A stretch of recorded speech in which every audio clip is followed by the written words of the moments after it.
On the morning of Michaelmas in the year 1382, William Ashford stood at the edge of the Domain fields, watching the last of the harvest being brought in, and he knew with absolute certainty that the numbers would not balance, that somewhere in the vast, complicated network of obligations and payments that held the manor together, something had gone wrong, and it would be his responsibility to find it and fix it before the Lord's auditors arrived in 3 weeks. William was 43 years old, steward of Thornfield Manor in Gloucestershire for the past 7 years, and he carried the weight of 300 souls and 5,000 acres on his shoulders every waking moment. He was not noble. His father had been a free tenant, a prosperous farmer who had educated his clever son and secured him a position as assistant to the previous steward. But through competence and dedication, William had risen to become the most important person on the manor after the Lord himself, responsible for everything from collecting rents to adjudicating disputes, from organizing plowing to maintaining buildings, from keeping meticulous records to ensuring the Lord's prosperity while somehow also keeping the peasants from starvation. Before we continue, if you'd like to join me for more stories like this, feel free to subscribe. I share a new one every day. And if you don't mind, leave a comment and tell me where you're listening from and what time it is for you right now. I love seeing how far these stories travel. The position of steward was one of immense complexity, requiring skills in agriculture, law, accounting, diplomacy, and practical management. A good steward could make the difference between a prosperous manor and a failing one, between a lord who grew wealthy and one who fell into debt, between peasants who survived and ones who starved. The responsibility was crushing, the work was endless, and the rewards were modest. A salary of £3 per year, a house in the village, certain perquisites like grain and firewood, and the respect of the community if you performed your duties well. William had earned that respect, but it had cost him. His hair, dark when he had become steward, was now threaded with grey. His face was lined with the permanent furrow of concentration. His hands were ink-stained from endless record-keeping, and his back ached from hours bent over account rolls. He slept poorly, his mind always working through problems and planning for contingencies. His wife, Agnes, sometimes said that he loved the manor more than he loved his family, and though he denied it, there was perhaps some truth to the accusation. But today, on this bright September morning, with the harvest safely gathered and the year's agricultural cycle nearly complete, William had no time for such reflections. He had work to do, the endless, crucial work of managing a medieval manor. He turned from the fields and began walking back toward the manor house, his mind already organizing the day's tasks. First, he needed to complete the harvest tally, the precise accounting of how much grain had been produced from each field, how much was owed to the Lord, how much must be set aside for seed, how much would go to the peasants as wages or rent reductions. Then he needed to meet with the reeve, the peasant elected by the village to serve as foreman and intermediary. After that, he had to inspect the mill, which had been making worrying noises. And then the church roof needed attention, and there was a dispute between 2 tenants about boundaries. And the Lord's bailiff was arriving from his other estates to check on progress. And William stopped himself, one task at a time. That was the only way to manage the overwhelming complexity of his position. Break everything into individual tasks, prioritize them, complete them methodically. Lose yourself in details so you don't become paralyzed by the enormity of the whole. He reached the manor house, not a castle but a substantial stone building that served as the administrative center of the estate. The Lord, Sir Geoffrey Thornfield, maintained a main residence elsewhere and visited Thornfield Manor only occasionally. This suited William well. He could manage more effectively without constant supervision, though it also meant he bore full responsibility for every decision. The manor hall was already busy. Peasants waited to speak with him about various matters. His assistant, a young man named Thomas, who was learning the steward's craft, was copying records at a table. The reeve, John Miller, sat on a bench looking simultaneously patient and impatient, a talent peasants developed after years of waiting for authority to address their concerns. "Good morning, William," John said, rising as the steward entered. John was a solid man in his 50s, balding, with the weathered face of someone who had spent his entire life working outdoors. He had been reeve for 3 years and was competent, if not imaginative. Exactly what William needed. "Good morning, John. Give me a moment to review yesterday's tallies, and then we'll discuss the final harvest numbers." William moved to his desk, a heavy wooden table covered with parchment rolls, wax tablets, counting boards, and the other tools of medieval administration. He unrolled the latest harvest account and began checking the figures Thomas had recorded yesterday. The numbers told a story if you knew how to read them. This year's wheat yield was good, better than last year when rain had damaged the crop, though not as good as 2 years ago. The barley was adequate. The oats were excellent, which was fortunate because oats were primarily used for animal feed, and the Manor's horses and oxen were essential to all agricultural work. The beans and peas had done well, providing the protein that supplemented the peasants' grain-heavy diet. But William's eye caught on one figure that seemed wrong. The yield from Westfield, one of the large open fields that surrounded the village, was lower than it should be given the quality of the land and the amount of seed planted. Not drastically lower, perhaps 10% below expectations, but enough to notice. "John," William called, "the Westfield numbers, are these correct?" The reeve came over and examined the figures. "As correct as we can make them, William. We counted the sheaves 3 times. The yield is low. Any thoughts on why?" John scratched his head. "The soil in Westfield is getting tired. We've been planting wheat there 3 years running. Perhaps it needs to be fallowed or planted with beans to restore it." William nodded slowly. This was the kind of decision that kept him awake at night. Fallowing a field meant losing a year's production from it. Planting beans instead of wheat meant lower income, since wheat commanded better prices. But continuing to exhaust the soil meant declining yields that would eventually make the field useless. "We'll discuss it when we plan next year's planting," William said. "For now, let's review the complete harvest accounts." They spent the next hour going through every field, every crop, every measurement. The total harvest was adequate, enough to feed the Manor's population through the next year if carefully managed, with a modest surplus to sell for cash income. Not a great year, but not a disaster. In medieval agriculture, avoiding disaster counted as success. "What's the grain owed to the Lord?" William asked. Thomas consulted his records. 43 quarters of wheat, 31 quarters of barley, 18 quarters of oats, by my calculation. William checked the math. The Lord's share was calculated based on the acreage of domain land. The portion of the manor worked directly for the Lord's benefit rather than by tenants for their own use. Each acre owed a certain amount based on the crop and expected yields, with adjustments for poor harvests or other circumstances. "That matches my figures," William confirmed. "John, arrange for the grain to be transported to the Lord's warehouse in Gloucester. Use our own carts if possible to save the expense of hiring transport." "When should we send it?" "As soon as the threshing is complete and the grain is clean. Within a week, I'd say." This was a critical task. The Lord's grain must be delivered promptly and in good condition. Any delay or spoilage would reflect poorly on William's management. But the transportation also had to be organized carefully. Carts and oxen must be available. Drivers must be assigned. Guards might be needed if the roads were dangerous. Arrangements must be made at the warehouse for receiving the grain. With the harvest accounts reviewed, William moved to the next task, the manorial court. As steward, he presided over the court that handled disputes among tenants, enforced the Lord's rights, and maintained order in the village. Court sessions were held every few weeks, and today's session had several cases to hear. The court met in the Manor Hall, with William sitting at a table on a raised platform, John the reeve beside him, and Thomas keeping the written record. The peasants who had business with the court stood in the main floor area, while spectators, anyone from the village was permitted to attend, stood along the walls or sat on benches. The first case involved a dispute over a boundary. 2 tenants, Roger Smith and Henry Baker, each claimed that a certain strip of land in the open fields belonged to their holding. Both men stood before William, each convinced of the justice of his case. "Roger, state your claim," William said. Roger was a burly man, a blacksmith by trade, who also worked several acres of farmland. "My family has worked that strip for 3 generations, Master Steward.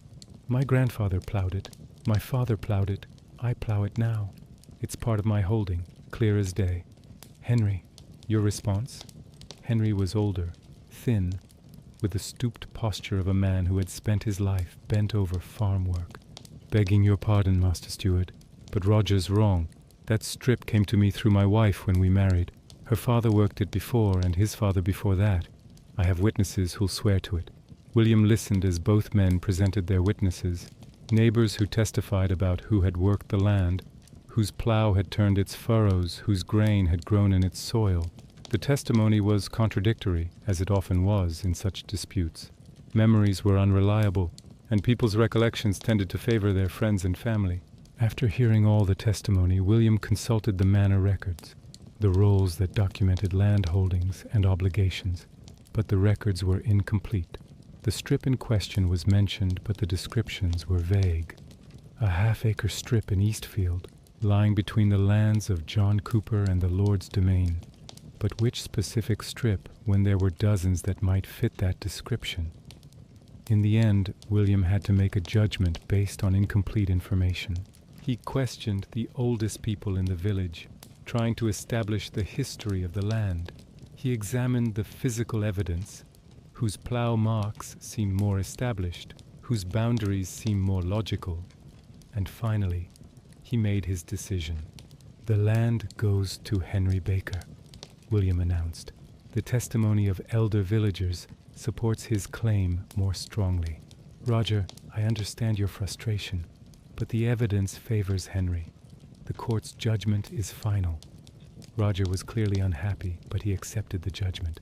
In the medieval world, you might disagree with authority, but you accepted it because the alternative was chaos.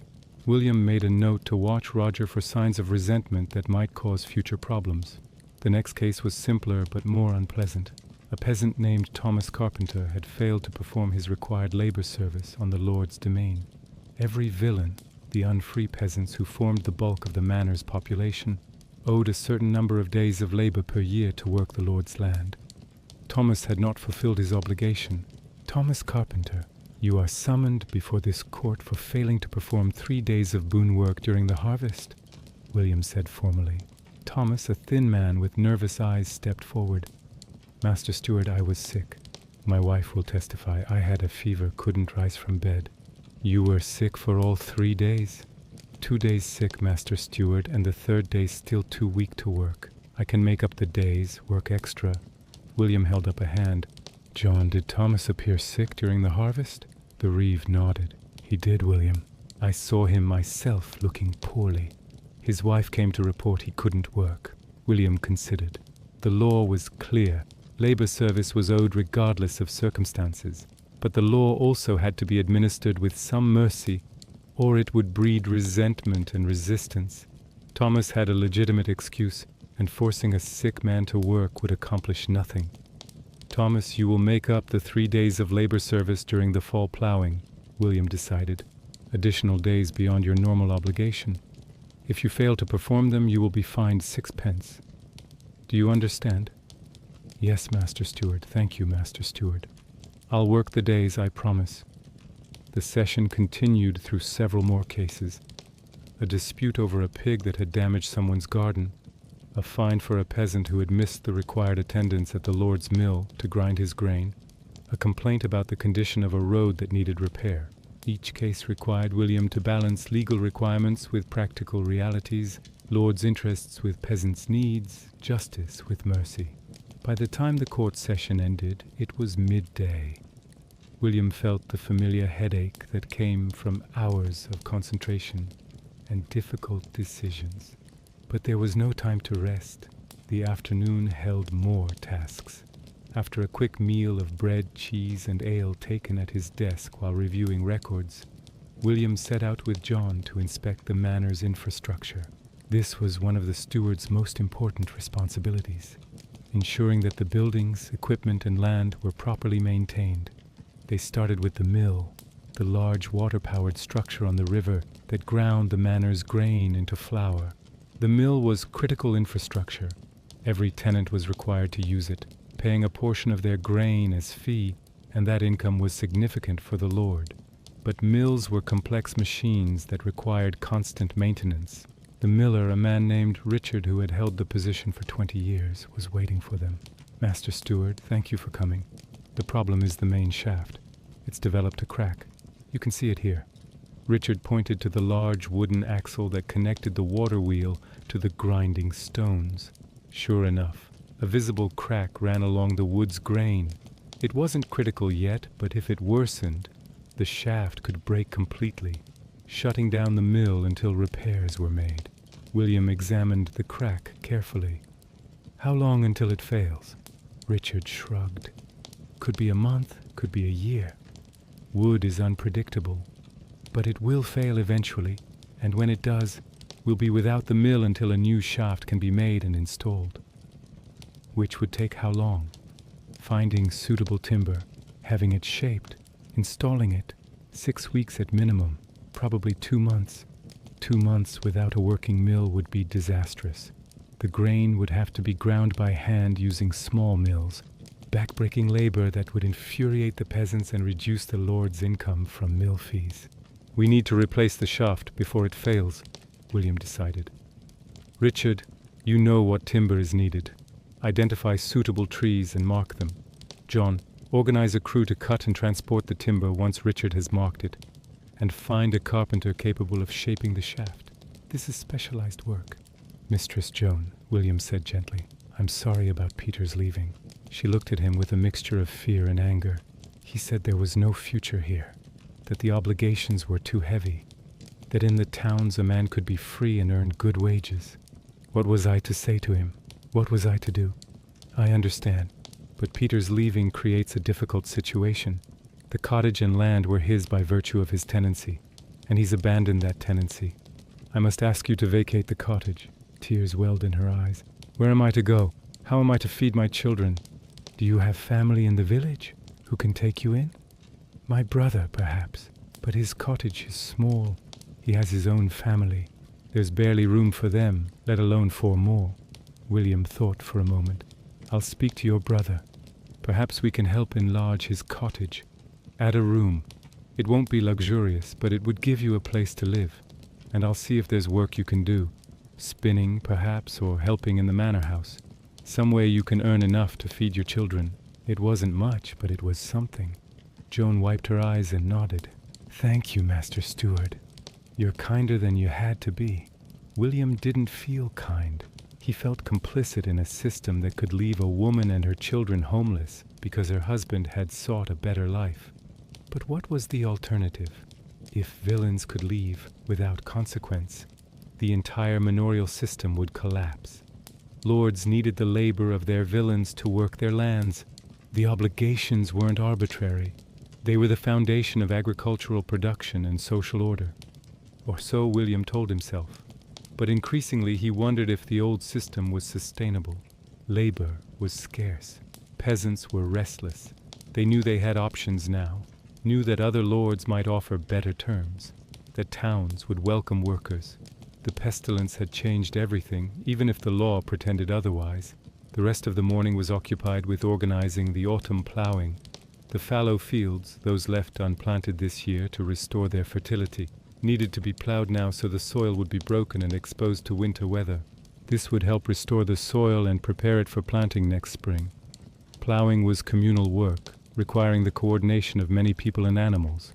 The manor's plow teams, each team consisting of 8 oxen and the specialized plow that could turn the heavy soil, had to be organized.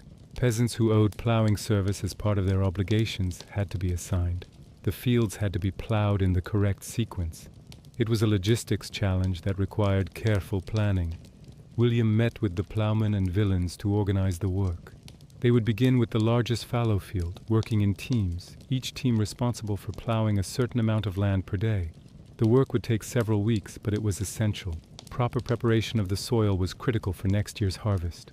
As he coordinated the plowing, William also had to think ahead to next year's crop rotation. Medieval agriculture used a 3-field system. 1 field planted with wheat or rye in autumn, 1 field planted with barley, oats, or legumes in spring, 1 field left fallow. Each year the fields rotated through this cycle. Planning the rotation required balancing many factors. Which fields were best suited for which crops? Which fields most needed to be fallowed? What did the manor need? More wheat for sale, or more barley and oats for feeding people and animals? The decisions would affect the manor's prosperity for the next year. After organizing the plowing, William turned his attention to the manor's livestock. The animals, cattle, sheep, pigs, chickens, represented significant wealth and required careful management. As autumn advanced, difficult decisions had to be made about which animals to keep through winter and which to slaughter. Winter feeding was expensive. Hay and other fodder had to be stored to feed animals when they couldn't graze. Only the most valuable animals, breeding stock, dairy cows, plow oxen, were worth the expense of winter feeding. Other animals were typically slaughtered in autumn, their meat preserved by salting or smoking. William walked through the manor's animal enclosures with the Hayward, the officer responsible for managing the livestock. They examined each animal, assessing its condition and value. "This cow is old and giving little milk," the Hayward said, pointing to a bony cow with a dull coat. "Not worth feeding through winter. Slaughter her. Salt the meat. These sheep are good breeding stock. Keep them. Yes, all of them. We're trying to expand the flock. Wool prices are good." They continued through the animals, making decisions that would determine both the winter food supply and the breeding stock for next year. It was harder than it might seem.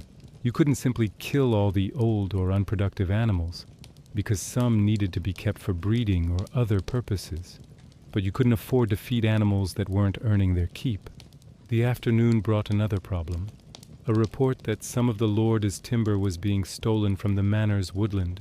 Timber was valuable, needed for construction, repairs, firewood, and the lord's right to control its use was jealously guarded. William took 2 men and went to investigate. They found evidence that trees had been cut without permission, the stumps and drag marks showing where the timber had been removed, but identifying the thief would be difficult. Many people had legitimate reason to be in the woods, and without catching someone in the act, proof was hard to establish. "Question people in the village," William instructed. "Someone knows something. Someone saw a cart loaded with wood, or notice fresh timber at someone's house. Offer a small reward for information, and increase patrols of the woodland. If thieves know we're watching, they may stop." Timber theft was one of many constant problems William dealt with. Poaching, killing the lord's deer or rabbits, gleaning more grain from the fields than was permitted, avoiding payment of required fees and dues, petty resistance to authority that, if unchecked, could escalate into major losses. By evening, William was exhausted, but he still had hours of accounting work ahead. He returned to the manor house, lit candles, and settled at his desk with the account rolls. Tonight he was working on the annual account, the comprehensive financial statement that would be presented to the Lord's auditors. This document summarized the entire year's operations, all income from rents, fees, fines, and sales, all expenses for wages, purchases, and maintenance, the net profit that the Lord could expect. The accounting had to be meticulous. The auditors were experienced men who would check every figure, question every expense, demand justification for any unusual items. They would compare this year's accounts to previous years, looking for discrepancies. They would verify that the Lord was receiving everything owed to him. William worked methodically through the figures. Income from tenant rents, £8, 14 shillings, and 6 pence. Income from mill fees, £1, 3 shillings. Income from manorial court fines, 12 shillings, 4 pence. Income from sale of surplus grain, £3, 18 shillings, and so on. Every source of income documented and totaled, then expenses. Wages for permanent servants, £2, 6 shillings. Payments to day laborers during harvest, £1, 14 shillings. Purchase of iron for tools, 8 shillings, 3 pence. Repairs to buildings, £1, 2 shillings. Again, every expense itemized and justified. The net profit, the amount the Lord could take from the manor as income, was modest this year. Perhaps £4 after all expenses. Not a fortune, but respectable for a manor of this size. Sir Geoffrey would be satisfied, provided the auditors found everything in order. But William knew they would find problems. They always did. Some expense they questioned. Some procedure they thought could be more efficient. some suggestion for improvement. The audit was as much about asserting control and demonstrating expertise as about checking the accounts. As midnight approached, William finally stopped working. His back ached from sitting, his eyes burned from straining to read by candlelight. His head throbbed from concentration. But the accounts were in order, ready for the auditors. He climbed the stairs, found Agnes asleep again, and joined her in bed. Tomorrow would bring new challenges, new problems to solve, new decisions to make. But tonight, for a few hours, he could rest. In July, as the grain harvest approached, William received word that his father had died. The news came from his brother, who still lived in the village where William had grown up. The old man had been ill for some time, and his death was not unexpected. But it still struck William hard. He traveled to his home village for the funeral, taking Agnes with him. The journey took 2 days, time away from the manor that William could barely afford during the busy harvest season. But family obligations could not be ignored. The funeral was simple: a brief service in the village church, burial in the churchyard, a gathering afterward where family and friends shared memories. William's father had been a respected man, a successful free tenant who had improved his family's position through hard work and shrewd management. William owed much of his own success to his father, his insistence on education, and his connections that had secured William's first position. Standing at the graveside, William reflected on how different his life was from his father's. His father had spent his entire life in one village, farming the same lands, part of the same community from birth to death. William had moved from place to place, served different lords, lived a more varied, if perhaps less rooted life. Which was better? His father had had stability, community, deep roots. William had advancement, responsibility, a certain prestige. His father had worked with his hands, producing food from the soil. William worked with his mind, managing others' labor. Neither path was obviously superior. They were just different ways of living in the medieval world. After the funeral, William and Agnes traveled back to Thornfield, arriving just as the grain harvest was beginning. William immediately threw himself back into work, organizing the harvest with the intensity that had become his trademark. This year's harvest was the best William had seen at Thornfield. The weather had been favorable throughout the growing season. The crops had flourished. When the tallies were complete, the yields exceeded even William's optimistic projections. The abundant harvest created its own challenges. The granaries were nearly full, requiring careful organization to store everything properly. The surplus available for sale was larger than usual, requiring decisions about when and where to sell for the best prices. The peasants who had worked hard to produce this abundance expected to share in it, requiring William to balance the Lord's interests with keeping the workforce satisfied. But these were good problems to have, far better than dealing with harvest failure and food shortages.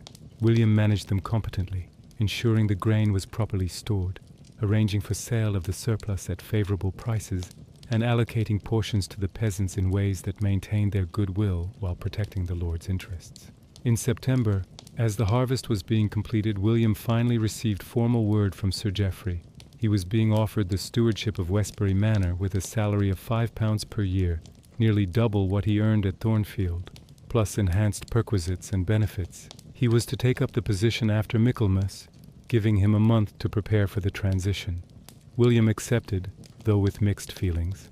He informed John the Reeve and the other manor officials, who received the news with genuine regret. He had worked closely with these men for 7 years, and they had developed effective working relationships and real friendships. "You've been a good steward, William," John said. "Fair but firm, competent, always working for the manor's good. Whoever replaces you will have large shoes to fill." "Thank you, John. You've been an excellent Reeve. Much of whatever success I've had here is due to your capable assistance." The remaining weeks at Thornfield were bittersweet. William continued his work with his usual diligence, preparing accounts and reports for his successor, documenting all the manor's operations and customs, ensuring a smooth transition. But he also found himself looking at everything with new eyes, seeing it as something he would soon leave behind. He walked through the fields he had managed for 7 years, noting which ones had improved under his stewardship and which still needed work. He visited the mill, the barns, the manor house, all the infrastructure he had maintained and improved. He spoke with tenants he had known for years, settling final matters and saying farewells. On his last day at Thornfield, William stood on a small hill overlooking the manor lands, much as he had stood watching the harvest. On that Michaelmas morning a year ago when our story began, he could see the fields with their stubble from the recent harvest, the village with its cottages and church, the manor house, the mill beside the river. It was a good manor, well managed, more prosperous than when he had arrived. He had done his job well. Now he would move on to new challenges, new responsibilities, a new community to serve. Agnes came to stand beside him, taking his hand. "Are you ready?" "I am. It's time." They walked down the hill together, toward the packed cart that held their possessions, toward the horse waiting to carry them to Westbury. Behind them lay 7 years of work, accomplishment, and service. Ahead lay uncertainty, but also opportunity. This was the life of a steward, moving from estate to estate, managing complex operations, serving lords who might appreciate your competence or might not, always responsible, always working, always balancing competing demands. It was not an easy life, but it was a meaningful one. William Ashford had managed Thornfield Manor through a complete cycle of seasons, dealing with every challenge the year could present. Difficult harvests and abundant ones, disputes among tenants, theft and dishonesty, infrastructure problems, changes in the workforce demanding audits, unexpected crises.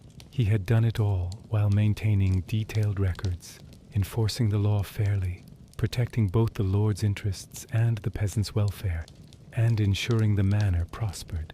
Now he would do it all again at Westbury, on a larger scale, with new people and new challenges. And after Westbury, perhaps there would be another estate, and another after that. The work of managing medieval manors was endless, requiring capable men who could master its complexities. As William and Agnes rode away from Thornfield, William thought about the year that had passed and the years ahead. He thought about the nature of his work, the constant balancing of obligations and resources, the need to be fair but firm, knowledgeable but adaptable, loyal to the Lord but protective of the peasants. He thought about the weight of responsibility he carried and the satisfaction of work well done. Being a steward was not glorious work. There were no songs sung about estate managers, no legends of heroic stewards, but it was essential work. Manors functioned or failed based on the competence of their stewards. Hundreds of people ate or went hungry depending on whether the steward managed the harvest well. Communities prospered or declined based on the steward's judgment and dedication. William was proud of his work, of his competence, of his service. He had devoted himself to managing Thornfield Manor, and it had thrived under his stewardship.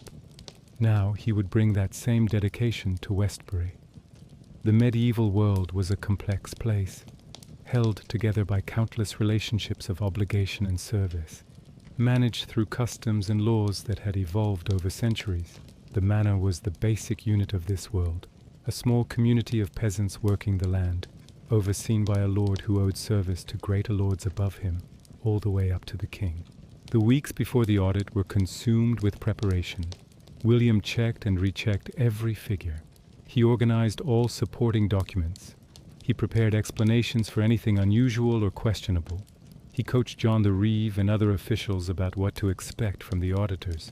When the auditors finally arrived, 2 men traveling from manor to manor to examine the lord's affairs throughout his estates, William was as ready as he could be. He greeted them formally, provided them with workspace in the manor house, and presented his accounts. The audit took 3 days. The auditors examined every entry, asked hundreds of questions, demanded to see physical evidence for major claims. They inspected the granaries to verify grain storage. They interviewed tenants about rent payments. They checked the mill to confirm its operation. They were thorough, demanding, skeptical of everything. William answered their questions patiently, provided the documentation they requested, explained his decisions. It was grueling. Hours of interrogation, constant demands for justification, the underlying assumption that he might be incompetent or dishonest. But in the end, they found his accounts in good order. They had minor criticisms, Some expenses they thought too high, some procedures they suggested improving, but no major problems. They certified the accounts as accurate and complete. "You manage this manor well, Master Ashford," the senior auditor said as they prepared to leave. "Sir Geoffrey is fortunate to have a steward of your competence." The praise was grudging but genuine. William felt a surge of relief and satisfaction. Another year, another successful audit. The endless work, the sleepless nights, the constant worry, all justified by this moment of validation. After the auditors departed, William allowed himself a day of relative rest. He still worked. The manor never stopped requiring attention, but he worked at a gentler pace, without the pressure of the impending audit. As autumn deepened into winter, the manor's rhythms changed. The agricultural work slowed as the growing season ended. The focus shifted to maintenance, indoor work, and preparation for the next year. William used the winter months to plan. He reviewed the entire year. What had gone well, what had gone badly, what could be improved. He thought about next year's crop rotation, about which fields needed special attention, about which buildings needed repair, about how to address the manor's various challenges. The problem of declining population continued to concern him. Several holdings stood vacant because no tenants could be found. The obligations on remaining tenants had to be increased to compensate. But there were limits to how much could be demanded before people fled like Peter Weaver. William thought about this at length, lying awake at night while Agnes slept beside him. The manorial system depended on a abundant labor. When labor was scarce, the system struggled. Lords couldn't get their lands worked. Peasants could demand better terms or flee to towns. The old certainties were eroding. Perhaps changes were needed. Perhaps some obligations could be reduced. Perhaps some labor services could be commuted to money payments, allowing villains more freedom while still providing the lord with income. Perhaps free tenancies could be offered to attract new settlers. But such changes required Sir Geoffrey's approval, and lords were often resistant to changing traditional arrangements. William made notes about possibilities to discuss with the lord when he next visited the manor. Winter also brought its own challenges. Harsh weather could damage buildings and kill livestock. Food shortages could develop if the harvest had been poor or storage was inadequate. Illness could spread through the village when people spent more time indoors in close quarters. William had to be constantly vigilant, watching for problems and addressing them before they became crises. When a barn roof collapsed under heavy snow, he organized immediate repairs. When several people fell ill with fever, he consulted with the manor's part-time physician and ensured the sick were isolated to prevent contagion from spreading. When food supplies ran lower than expected, he carefully rationed what remained and considered whether to purchase additional grain at the high winter prices.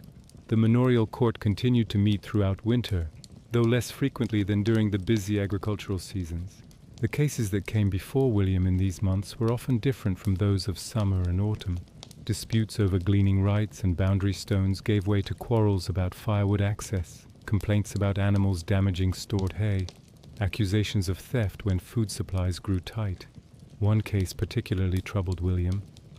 A widow named Alice had been accused by her neighbors of practicing harmful magic, of cursing a neighbor's cow that subsequently died, of causing a child's illness through evil arts. The accusations were serious. Witchcraft was both a sin and a crime, and if proven, Alice could face severe punishment. William listened to the testimony with deep skepticism. The cow's death could easily be explained by disease. The child's illness was a common winter fever that had afflicted several families. The evidence of actual witchcraft was non-existent, just the suspicions of frightened, superstitious people looking for someone to blame for their misfortunes. "The charges are not proven," William announced after hearing all the testimony. "A cow dying is not evidence of witchcraft. A child falling ill is not proof of a curse. Unless you can bring actual evidence, not suspicion, not fear, but evidence, I will not convict Alice of these charges." The accusers were clearly disappointed, but they accepted the judgment. Alice, relieved and grateful, hurried from the hall. Later, William spoke to her privately. "You should be careful, Alice. These suspicions can linger. Avoid conflict with your neighbors. Don't give them cause to renew their accusations." "I've done nothing wrong, Master Steward." "I know, but sometimes that's not enough." In difficult times, people look for someone to blame. Don't make yourself an easy target. It was one of the harder aspects of William's position, protecting the vulnerable from injustice while also maintaining peace in the community. Sometimes those goals conflicted, requiring delicate balancing and careful judgment. As winter progressed towards spring, William began planning for the new agricultural year. In February, he met with the plowmen to organize the spring plowing. The fields that would be planted with barley, oats, and legumes needed to be prepared. The timing was critical. Plow too early and frost could damage the broken soil. Plow too late and the planting season would be compressed. William also had to organize the spring sowing, determining which crops would be planted in which fields, how much seed would be needed, how the sowing would be organized. These decisions required balancing many considerations: the condition of the soil, the manor's needs, market prices for different crops, the labor available for different tasks. In March, as the weather began to warm and the first signs of spring appeared, the pace of work increased dramatically. The fields had to be plowed, harrowed to break up the soil, and planted. Animals had to be turned out to pasture after months of indoor feeding. Buildings and equipment that had suffered winter damage needed repair. The entire manor awakened from winter's dormancy. William was everywhere. In the fields checking the quality of plowing, at the barns organizing seed distribution, in the village settling disputes that arose from the renewed activity, at his desk updating records and planning ahead. The days grew longer, but William's working hours grew even longer still. He rose before dawn and worked past dark, driven by the urgent need to ensure the spring planting was completed properly and on schedule. Agnes worried about him. "You're working yourself to exhaustion, William. You need rest. After the spring planting is complete. Just a few more weeks, then I can ease back." But they both knew it wasn't true. After spring planting would come weeding and maintenance, then hay harvest, then grain harvest, then autumn plowing. The cycle never stopped, the work never ended. Being a steward meant accepting that you would always be busy, always have more to do than time allowed, always feel the pressure of responsibilities that could never be fully discharged. In April, William made a discovery that troubled him deeply. While reviewing the meal accounts, he noticed discrepancies, small amounts of grain that seemed to be missing. The amounts were tiny, barely noticeable, but they were consistent. Over several months, they added up to a significant loss. William investigated carefully, checking and rechecking the records, examining the physical evidence at the mill. Eventually, he became convinced that Richard the miller was stealing, taking slightly more than the permitted portion of grain as his fee, keeping the extra for himself or selling it for profit. It was a serious offense. Richard held a position of trust, and he was violating that trust. But Richard was also a skilled miller who had served the manor for 20 years. Replacing him would be difficult. Good millers were scarce, and training a new one would take time. William confronted Richard privately, presenting the evidence. Richard initially denied it, then made excuses, then finally broke down and confessed. "My family is struggling, Master Steward. The fees are barely enough to live on. I thought just a little extra wouldn't hurt anyone. You thought wrong. Theft is theft, regardless of the reason. And it's not just the grain you stole, it's the trust you violated. How can I or anyone trust you now?" Richard had no answer. He stood before William with his head bowed, awaiting judgment. William thought hard about what to do. He could dismiss Richard and bring him before the manorial court for punishment. That would be just, but it would also leave the manor without a miller at a critical time, or he could find another solution, one that addressed the wrong while preserving the practical functioning of the manor. "This is my decision," William finally said. "You will repay the stolen grain over the next year, through additional work without fee. You will also pay a fine of 2 shillings to the Lord. And you will understand that if anything like this happens again, if I find even the smallest irregularity, you will be dismissed immediately and prosecuted fully. Do you understand?" "Yes, Master Steward, thank you. I swear it won't happen again. It had better not. You're a good miller, Richard, and the manor needs you, but it needs an honest miller. Be that person." After Richard left, William sat alone in the manor house, troubled by the encounter. He had tried to be just while also being practical. to punish the wrong while preserving the working relationship. But he wondered if he had been too lenient, if mercy in this case would encourage others to think they could get away with theft. There were no easy answers. Every decision had consequences. Every solution created new problems. The steward's job was to navigate these complexities as best he could, accepting that perfection was impossible and that even good decisions would sometimes produce bad outcomes. May brought better weather and the full flowering of spring. The fields showed the green of growing crops. The manor's orchards bloomed. The sheep produced lambs. The cows calved. The chickens laid eggs abundantly. After the lean months of winter, the manor felt prosperous and full of life. But May also brought Sir Geoffrey Thornfield on one of his periodic visits to inspect his property. William had mixed feelings about these visits. On one hand, they were opportunities to report on the manor's condition and discuss plans for the future. On the other hand, they were stressful. The Lord would scrutinize everything, ask difficult questions, and potentially criticize William's management. Sir Geoffrey arrived with a small entourage, a squire, 2 servants, and his bailiff, who supervised all his estates. William greeted them formally and provided accommodations in the manor house. That evening, over dinner, Sir Geoffrey questioned William extensively about the manor's operations. "The accounts show a modest profit this year," Sir Geoffrey said. "Can we not do better?" William chose his words carefully. "My lord, the profit is constrained by several factors. The population of the manor remains below what it was before the pestilence. Several holdings stand vacant. The tenants we have are working as much land as they can manage, but there are limits to what they can produce. What about attracting new tenants, offering incentives to settlers?" "That would be possible, my lord, but it would require offering terms attractive enough to draw people from other manors or from the towns. Lower rents, reduced obligations, perhaps even freedom from villain status. Such terms would reduce your income in the short term, though they might increase it in the long term by bringing more land under cultivation." Sir Geoffrey frowned. "Reducing my rights and income to attract peasants who should be grateful for any tenancy? It seems backwards. In my father's time, peasants competed for holdings. Now we must compete for peasants. The world has changed, my lord. Labor is scarce. Those who have it know their value. We can resist these changes and watch the manor decline, or we can adapt and find new ways to prosper." "You speak boldly for a steward." William felt a moment of fear. Had he overstepped? But Sir Geoffrey was smiling slightly, more amused than offended. "You are right, of course," the Lord continued.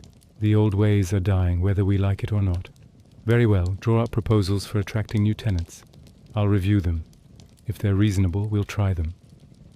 Over the next several days, Sir Geoffrey inspected the entire manor with William as his guide.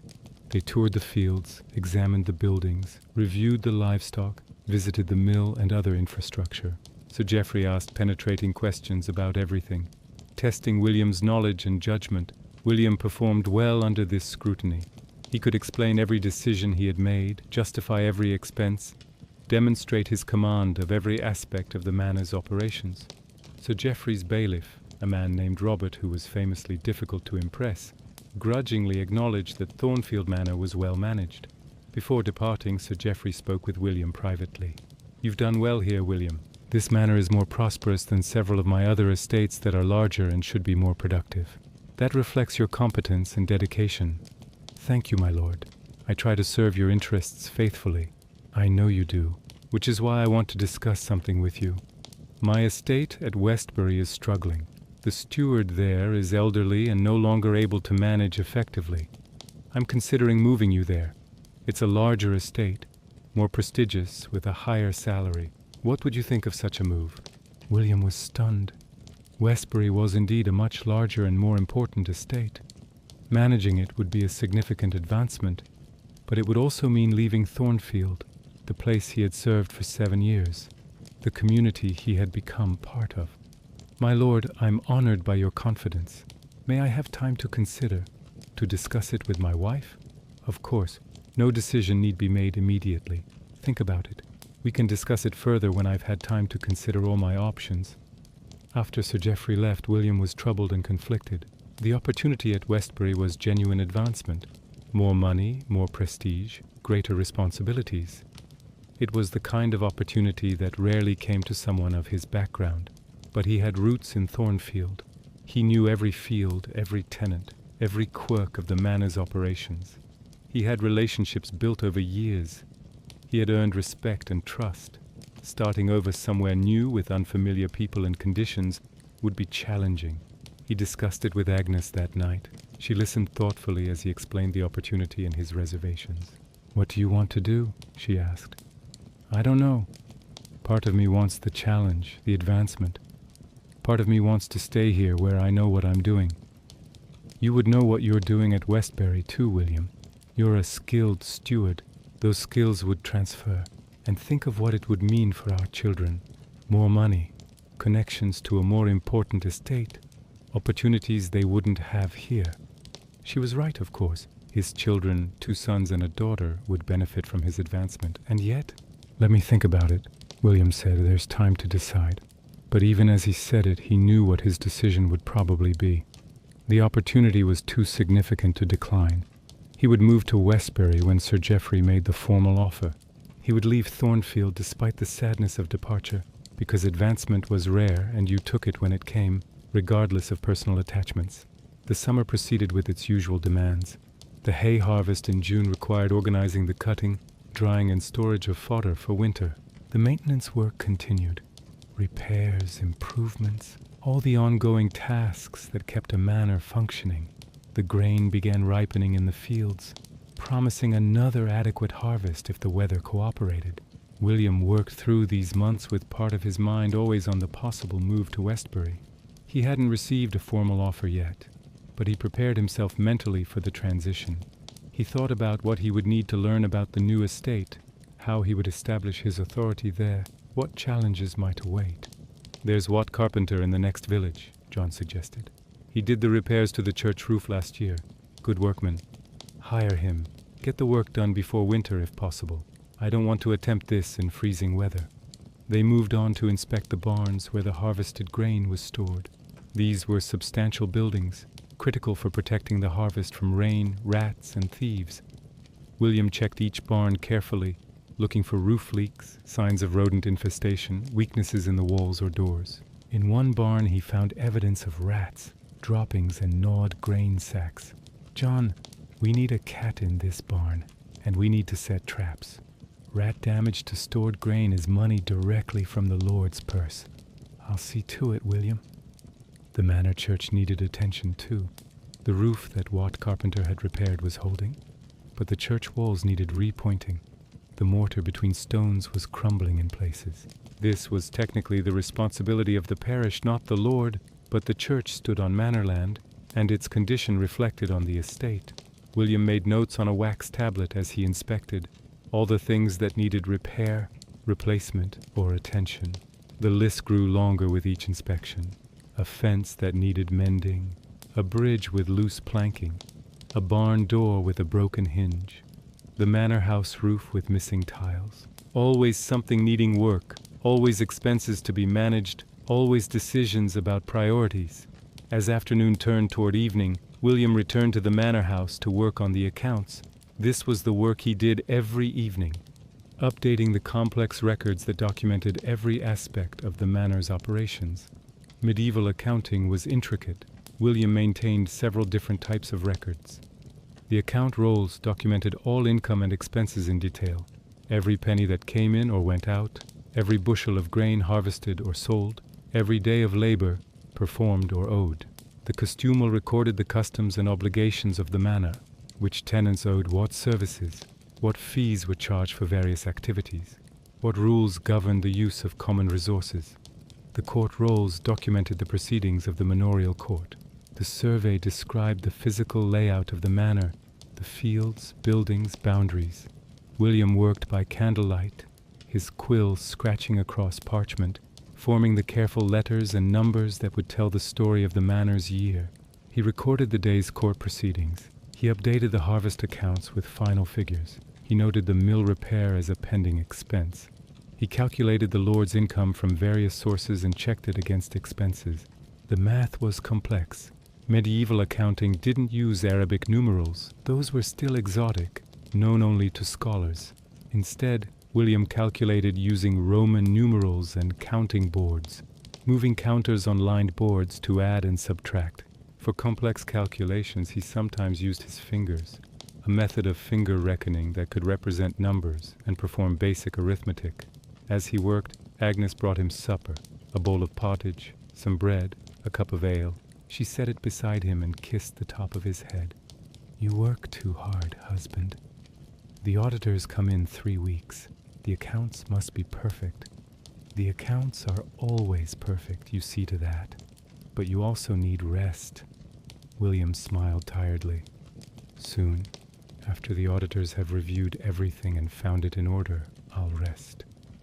Agnes sighed but didn't argue further. She knew her husband well enough to know that arguing was futile. She left him to his work, and William continued calculating and recording until the candle burned low and his eyes could no longer focus properly on the parchment. He finally stopped, put away his materials, and climbed the stairs to the bedchamber he shared with Agnes. She was already asleep, her breathing soft and regular. William undressed quietly and slipped into bed beside her. But his mind continued working, thinking about the mill shaft, about the Westfield yield, about 100 other concerns. This was the burden of the steward. The work never truly stopped. The responsibility never lifted. Even in sleep, his dreams were often of accounts that wouldn't balance, of harvest failures, of angry lords and starving peasants. But it was also deeply satisfying work when it went well. To take a complex estate, to organize hundreds of people and thousands of tasks, to balance competing demands and limited resources, to create prosperity from careful management. That was an achievement worth pride. William might not be noble, might never be wealthy or famous, but he was essential. The manor functioned because he made it function. People ate because he ensured the harvest was gathered and distributed. Order prevailed because he enforced it fairly. The Lord profited because William managed competently. That was enough. It had to be enough. The next morning began, as every morning began, with William rising before dawn and beginning his mental inventory of the day's tasks. Today he needed to organize the plowing of the fallow fields, meet with a carpenter about some repairs, inspect the manor's livestock, and continue working on the accounts. But first, immediately after breaking his fast, William had to deal with an unexpected problem. One of the peasants, a villain named Peter Weaver, had fled the manor during the night, abandoning his holding and his obligations. John the Reeve brought the news. "Peter's gone, William. His wife says he left before dawn, said he was going to seek work in the towns where they are paying good wages for laborers." William felt his jaw tighten. This was a serious problem. Peter was not free to leave. As a villain, he was bound to the manor, his labor and services owed to the Lord. His departure was not just an economic loss, but a legal offense, a violation of the social order. "Send word to the neighboring manors," William instructed. "Describe Peter, his age, appearance, skills. If he's found, he must be returned. And send word to the towns as well. The burgesses may not want to harbor a runaway villain, especially if we press the matter." But even as he gave these instructions, William knew the reality. Finding a single peasant who had fled into the towns or to another manor was difficult. In the decades since the Great Pestilence, when the population had been drastically reduced, peasants knew they were valuable. Labor was scarce, and many lords would quietly accept a runaway from another manor rather than return him and lose a worker. The Statute of Laborers, passed after the pestilence to try to keep wages low and prevent peasants from leaving their manors, was widely ignored. The law said peasants must accept traditional wages and remain where they were born, but reality said labor was scarce, and those who had it could demand better terms. "What about Peter's holding?" John asked. "The land, the cottage?"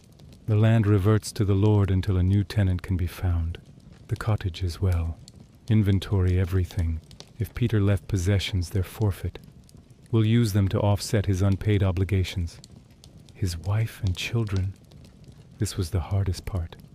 They must leave the cottage, Find somewhere in the village they can stay, perhaps with relatives. I'll speak to them myself about their situation. William dreaded that conversation. Peter's wife, Joan, had 3 young children.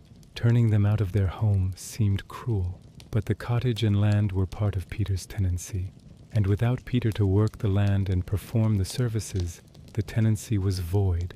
The law was clear, even if its human cost was painful. He found Joan at the cottage, a small structure with a thatched roof and walls of wattle and daub. She was standing outside, looking lost and frightened, with her 3 children clinging to her skirts. And at the heart of each manor, making it all work, was the steward, the skilled manager who understood agriculture and accounting, law and human nature, who could organize labor and adjudicate disputes, who served as the crucial intermediary between lord and peasant, between theory and practice, between the way things ought to work and the way they actually did. This was William's role, his purpose, his contribution to the world. He was a builder and maintainer of order, a creator of prosperity through careful management, a servant of the system that structured medieval life. It was enough, more than enough. As Thornfield disappeared behind them and the road to Westbury stretched ahead, William felt ready for whatever challenges awaited. He had proven himself at Thornfield. He would prove himself again at Westbury. And in doing so he would continue the work of countless stewards before him, and those who would come after, the unglamorous but essential work of managing the manors that fed medieval England and maintained its social order. The sun was setting as they traveled, painting the autumn landscape in gold and amber light. The fields they passed were full of peasants finishing the day's work, returning to their villages after labor in the fields. Sheep grazed on distant hills. Smoke rose from cottage chimneys as evening meals were prepared. It was a peaceful scene, a landscape of order and productivity, and that order, that productivity existed because somewhere in each manor a steward was doing his job, planning, organizing, recording, managing, solving problems, making decisions. William was one of hundreds of such men, perhaps thousands across England and Europe. They were the invisible infrastructure of medieval society, the practical managers who made the feudal system function despite its complexities and contradictions. As night fell and William and Agnes continued their journey, William thought about the steward who would replace him at Thornfield. He hoped it would be someone competent, someone who would value what William had built and continue it. He had left detailed notes and recommendations, had briefed all the manor officials, had done everything he could to ensure continuity, but ultimately he had to let go. Thornfield was no longer his responsibility. Westbury awaited, with its own challenges and opportunities. The steward's work was never finished, but it did move from place to place, from year to year, an ongoing cycle of service and management. They stopped for the night at an inn along the road, a modest establishment that catered to travelers. William and Agnes shared a simple meal and then retired to a small chamber. As William lay in the unfamiliar bed, he thought about the year that had passed, the endless tasks and decisions, the problems solved and challenges overcome, the daily work of managing a medieval manor. It had been a good year. The manor had prospered. The harvest had been abundant. The accounts had balanced. The auditors had found everything in order. The lord had been satisfied. The peasants had been reasonably content. Order had been maintained. Justice had been administered fairly for the most part. Not every year would be so successful. William knew from experience that bad years would come. Years of poor harvests, of disease among livestock or people, of conflict and disorder. But those challenges would be met and overcome, just as this year's challenges had been. This was the rhythm of the steward's life, year after year of managing, planning, recording, deciding. Each year brought its unique combination of routine and crisis, success and setback. Each year required the same fundamental skills applied to ever-changing circumstances.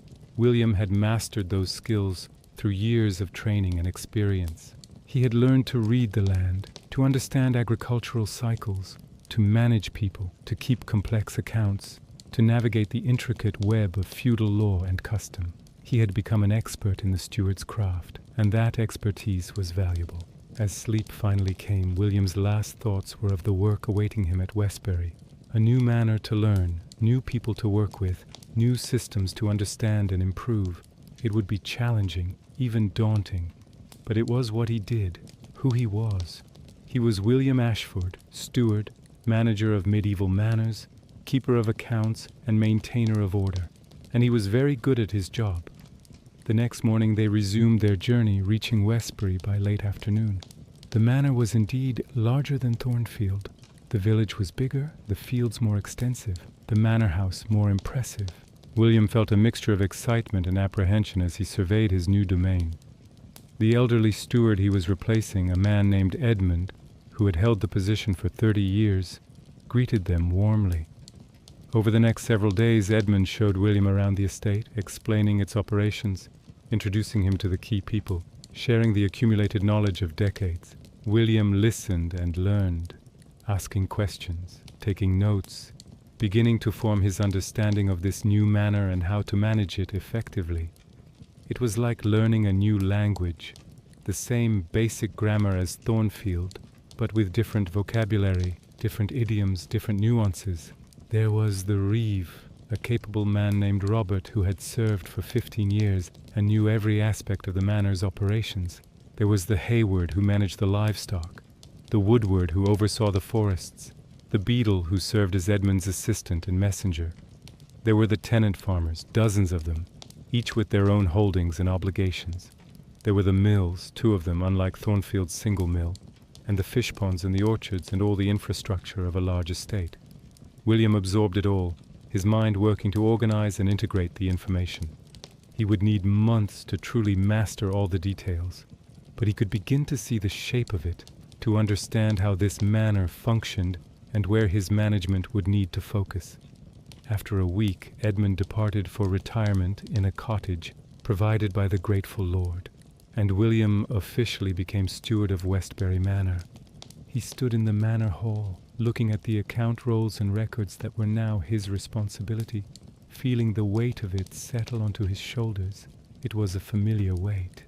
He had carried it at Thornfield, and before that at the smaller estate where he had served as assistant steward while learning his craft. The particulars changed from place to place, but the fundamental burden remained the same.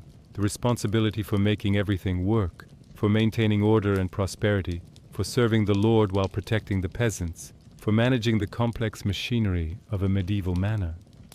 William sat down at what was now his desk and unrolled the current account book. He examined the entries, checking the handwriting he would need to learn to read quickly, familiarizing himself with how Edmund had organized the records.